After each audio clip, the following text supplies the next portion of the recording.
Hey guys, what's up? Welcome back to another video of our channel. Today in this video, I'll show you how to link bank account to Chime.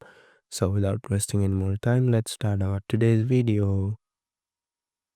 Linking your bank account to Chime is a straightforward process. Here's how you can do it.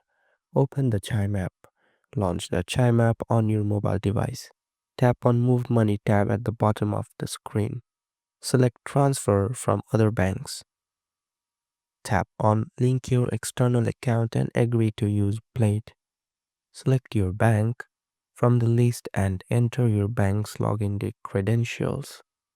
Follow the prompts to verify your identity through your bank.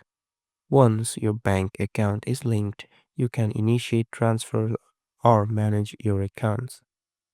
So that's it guys. Hope you like this video. If you found this video helpful, don't forget to hit the like button and subscribe to our channel. Till then, bye bye.